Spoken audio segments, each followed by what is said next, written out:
الحمدللہ وحدہ والصلاة والسلام علی من لا نبی بعدہ۔ السلام علیکم ورحمۃ اللہ۔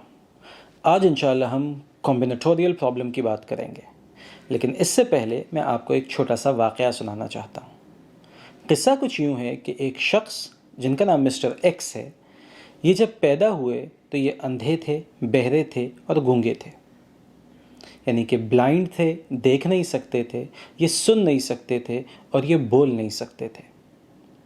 ساتھ ہی ساتھ یہ بھی ذہن میں رکھیے کہ انہوں نے کوئی سکل بھی حاصل نہیں کی تھی اور نہ ہی یہ تعلیم یافتہ تھے۔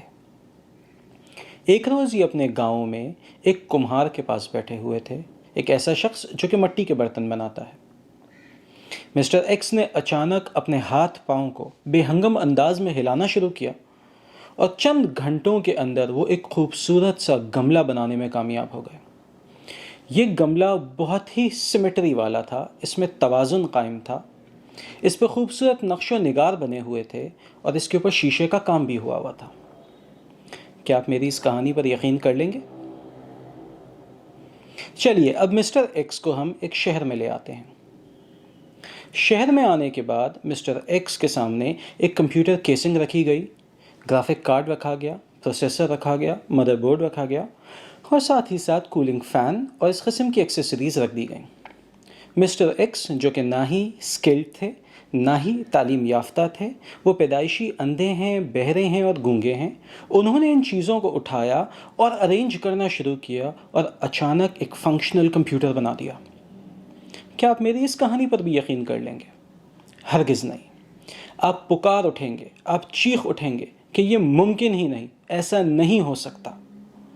تو جب آپ مسٹر ایکس کے لیے اس بات کو ماننے کے لیے تیار نہیں، تو مدر نیچر کے لیے، فطرت کے لیے اس بات کو ماننے کے لیے کیوں تیار ہو جاتے ہیں؟ مسٹر ایکس حیات والے تھے، اگرچہ کہ اندھے، بہرے اور گونگے تھے، لیکن اس کے باوجود حیات والے تھے، زندگی رکھتے ہیں۔ آپ ان کے لیے اس بات کو نہیں مانتے، لیکن فطرت، مدر نیچر جو اندھی بھی ہے، بہری بھی ہے، گونگی بھی ہے اور حیات والی بھی نہیں ہے، آپ اس کے لیے اس بات کو مان لیتے ہیں۔ بسا اوقات کچھ لوگ یہ کہتے ہیں کہ خدا کو ماننا عجیب ہے۔ یاد رکھیے، اگر خدا کو ماننا عجیب ہے تو خدا کو نہ ماننا عجیب تر ہے۔ آپ کائنات کی توجیہ خدا کو باہر نکال کر صحیح انداز میں کر ہی نہیں سکتے۔ ہم اگر عجیب تر کو چھوڑتے ہیں تو آپ عجیب تر کو اپنا رہے ہیں۔ آئیے اب ہم ذرا امینو ایسڈز کی اور کمبینیٹوریل پرابلم کی بات کرتے ہیں۔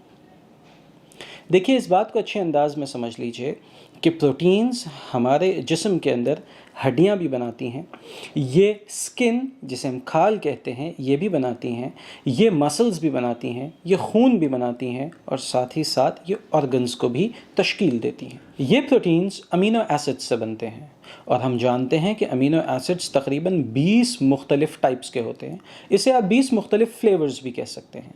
Amino acids hydrogen, carbon, nitrogen, oxygen اور بسا اوقات سلفر سے مل کر بنتے ہیں۔ ایک امینو ایسڈ جب دوسرے امینو ایسڈ سے ملتا ہے تو ایک پیپٹائڈ بانڈ بنتا ہے۔ جب کئی امینو ایسڈز ملتے ہیں تو اس چین کو، اس اسٹرکچر کو ہم پولی پیپٹائڈ کہتے ہیں اور یوں ایک پروٹین کا مالیکیول وجود میں آتا ہے۔ جب آپ نے اس بات کو سمجھ لیا اور پچھلی اگر نشست کی باتیں آپ کے ذہن میں ہیں تو آپ اس بات کو بخوبی جانتے ہوں گے کہ انفارمیشن حیات کے لیے بہت زیادہ ضروری ہے۔ اگر ہم اسے کمپیوٹر کی مثال سے سمجھنا چاہیں تو ہم بآسانی سمجھ سکتے ہیں کہ جب بھی ہمیں کوئی نیا سافٹ ویئر بنانا ہوتا ہے تو ہمیں کوڈنگ کرنی ہوتی ہے، ہمیں انسٹرکشنز اسے دینی ہوتی ہے، نئی انفارمیشن کی ضرورت ہوتی ہے۔ بالکل ایسے ہی جب ایک نیا سیل وجود میں آئے گا یا جب ایک نئی اسپیشی وجود میں آئے گی تو ایسی صورت میں نئی بایولوجیکل انفارمیشن کی ضرورت ہوگی۔ مثال کے طور پہ اگر میں آپ سے کہتا ہوں کہ آپ نے اپنے کمپیوٹر میں ایک نیا فنکشن انٹروڈیوس کرنا ہے، اس میں ایک نیا فیچر انٹروڈیوس کرنا ہے، تو آپ کو کیا کرنا ہوگا؟ آپ کا جواب یقیناً یہ ہوگا کہ ہمیں نئی کوڈنگ کرنی ہوگی، یا تو سافٹ ویئر کو اپ گریڈ کرنا ہوگا یا پھر اس کو نئی انسٹرکشنز دینی ہوں گی۔ بالکل ایسے ہی جب ایک نئی اسپیشی کو وجود میں آنا ہوگا تو اسے نئی بایولوجیکل انفارمیشن کی ضرورت ہوگی۔ بسا اوقات سائنسدان ہمیں یہ بتاتے ہیں کہ یہ جو نئی بایولوجیکل انفارمیشن ہے یہ رینڈم جینیٹک میوٹیشن کا نتیجہ ہے، یعنی کہ یہ جو اچانک سے جینیاتی تبدیلیاں آ جاتی ہیں یہ اس کا نتیجہ ہے۔ آپ اس بات کو سمجھنے کی کوشش کیجیے گا کہ اگر آپ کمپیوٹر کے کسی سافٹ ویئر کو کھولیں، اس کے پیچھے اس کی کوڈنگ ہوتی ہے، اگر آپ اس کوڈنگ کے اندر رینڈم چینجز کر دیں، اچانک تبدیلیاں کر دیں، تو کیا آپ کبھی بھی وہ فیچر جو کہ آپ حاصل کرنا چاہتے ہیں، کیا وہ فیچر آپ کو مل پائے گا؟ یقیناً کبھی بھی ایسا نہیں ہوگا، بلکہ وہ سافٹ ویئر ڈاؤن گریڈ ہو جائے گا، ڈی گریڈ ہو جائے گا. وہ سافٹ ویئر جس طریقے سے کام کر رہا تھا وہ سافٹ ویئر خراب ہو جائے گا، اس میں نیا فیچر نہیں آ پائے گا.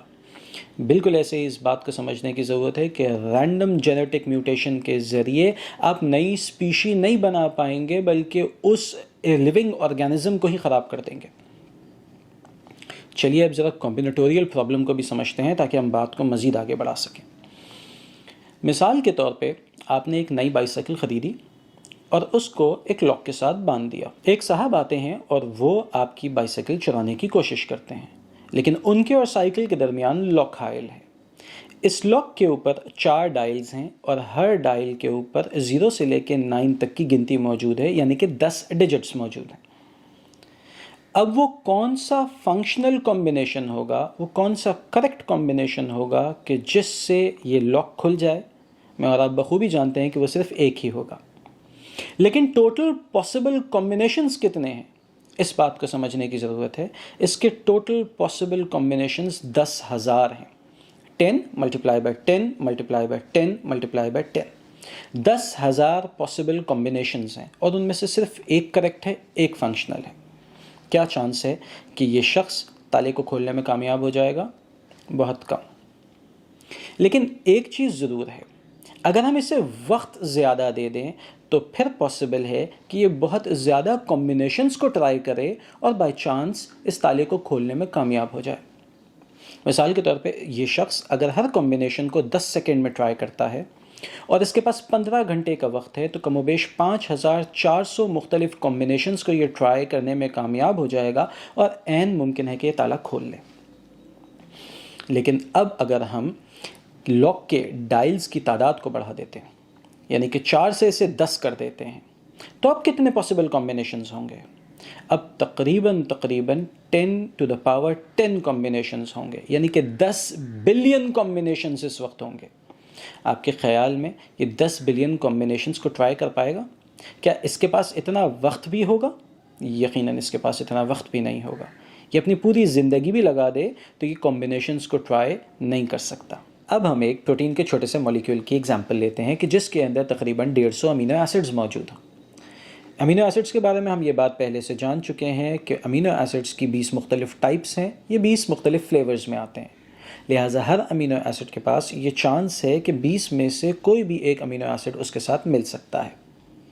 تو اس صورت میں اگر چین میں 150 امینو ایسڈز ہیں تو جو پاسبل کمبینیشنز بنیں گے وہ 20 کی پاور 150 بنیں گے، جسے اگر آپ بیس 10 میں کنورٹ کرنا چاہیں تو 1 × 10 to the power 195 possible combinations ہوں گے.